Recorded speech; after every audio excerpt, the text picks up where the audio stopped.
ತಾಲೂಕಿನ 8 ಗ್ರಾಮ ಪಂಚಾಯಿತಿ ವ್ಯಾಪ್ತಿಯಲ್ಲಿ ಕುಡಿಯುವ ನೀರು ಪೂರೈಕೆಯಲ್ಲಿ ವ್ಯತ್ಯಯವಾಗದಂತೆ ಗಮನ ಹರಿಸಲು ಸಂಬಂಧಪಟ್ಟ ಇಲಾಖಾಧಿಕಾರಿಗಳಿಗೆ ಶಾಸಕರಾದ ಡಾಕ್ಟರ್ ಮಂತ್ರಗೌಡ ಅವರು ಸ್ಪಷ್ಟ ನಿರ್ದೇಶನ ನೀಡಿದ್ದಾರೆ.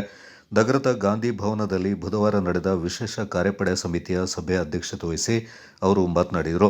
ವಿವಿಧ ಗ್ರಾಮ ಪಂಚಾಯಿತಿ ವ್ಯಾಪ್ತಿಯ ಗ್ರಾಮಗಳಲ್ಲಿ ಶಾಲಾ, ಕಾಲೇಜು, ಅಂಗನವಾಡಿ, ಆರೋಗ್ಯ ಕೇಂದ್ರಗಳು, ವಿದ್ಯಾರ್ಥಿ ನಿಲಯಗಳು ಸೇರಿದಂತೆ ಎಲ್ಲೆಡೆ ಬೇಸಿಗೆ ಅವಧಿಯಲ್ಲಿ ಕುಡಿಯುವ ನೀರನ್ನು ಎಂದಿನಂತೆ ಸಮರ್ಪಕವಾಗಿ ಪೂರೈಸಬೇಕೆಂದು ಶಾಸಕರು ಸೂಚನೆ ನೀಡಿದರು. ಕುಡಿಯುವ ನೀರಿನ ಪೂರೈಕೆಯ ಸಂದರ್ಭ ವಿದ್ಯುತ್ ಕಡಿತಗೊಳಿಸಬಾರದು. ಸಾರ್ವಜನಿಕರು ಕುಡಿಯುವ ನೀರನ್ನು ಅಗತ್ಯಕ್ಕೆ ತಕ್ಕಂತೆ ಬಳಸಿಕೊಳ್ಳಲು ನಗರಸಭೆಯಿಂದ ಆಗಾಗ್ಗೆ ಸೂಚನೆ ನೀಡಬೇಕೆಂದರು. ಜಲಜೀವನ್ ಯೋಜನೆಯನ್ನು ಶೀಘ್ರವಾಗಿ ಪೂರ್ಣಗೊಳಿಸಲು ಸಂಬಂಧಪಟ್ಟ ಅಧಿಕಾರಿಗಳು ಕ್ರಮ ಕೈಗೊಳ್ಳಬೇಕೆಂದು ಶಾಸಕರು ಅಧಿಕಾರಿಗಳಿಗೆ ನಿರ್ದೇಶನ ನೀಡಿದರು.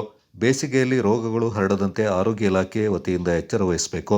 ಜೊತೆಗೆ ಜಾಗೃತಿ ಮೂಡಿಸಬೇಕು. ಶಾಲಾ, ಕಾಲೇಜು ಸೇರಿದಂತೆ ವಿವಾಹ ಸಂದರ್ಭದಲ್ಲಿ ನೀರಿನ ಟ್ಯಾಂಕ್ಗಳನ್ನು ಪರಿಶೀಲಿಸುವಂತೆ ಹಾಗೂ ಸ್ವಚ್ಛತೆ ಕಾಪಾಡುವಂತೆ ಸಂಬಂಧಪಟ್ಟವರಿಗೆ ಸೂಚನೆ ನೀಡಿದರು.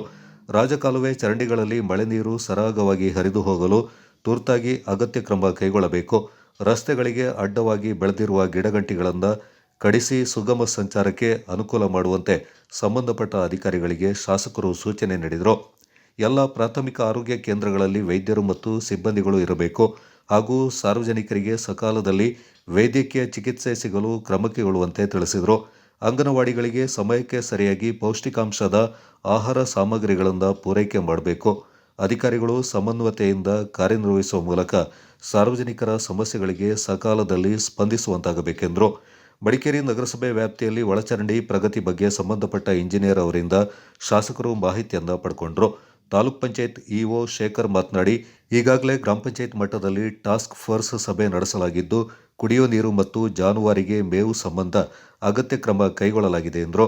ನಗರಸಭೆ ಪೌರಾಯುಕ್ತರಾದ ಎಚ್ಆರ್ ರಮೇಶ್, ತಾಲೂಕ್ ಪಂಚಾಯತ್ ಆಡಳಿತಾಧಿಕಾರಿ ಚಂದ್ರಶೇಖರ್, ತಹಶೀಲ್ದಾರ್ ಶ್ರೀಧರ್, ತೋಟಗಾರಿಕೆ ಇಲಾಖೆ ಉಪನಿರ್ದೇಶಕ ಶಶಿಧರ್, ಸೆಸ್ಕ್ ಎಇಇ ವಿನಯ್ ಕುಮಾರ್, ವಿವಿಧ ಇಲಾಖೆ ಅಧಿಕಾರಿಗಳು, ಗ್ರಾಮ ಪಂಚಾಯತ್ ಆಡಳಿತಾಧಿಕಾರಿಗಳು, ಪಿಡಿಒಗಳು, ಗ್ರಾಮ ಆಡಳಿತಾಧಿಕಾರಿ ಮತ್ತಿತರರು ಈ ಸಂದರ್ಭ ಹಾಜರಿದ್ದರು.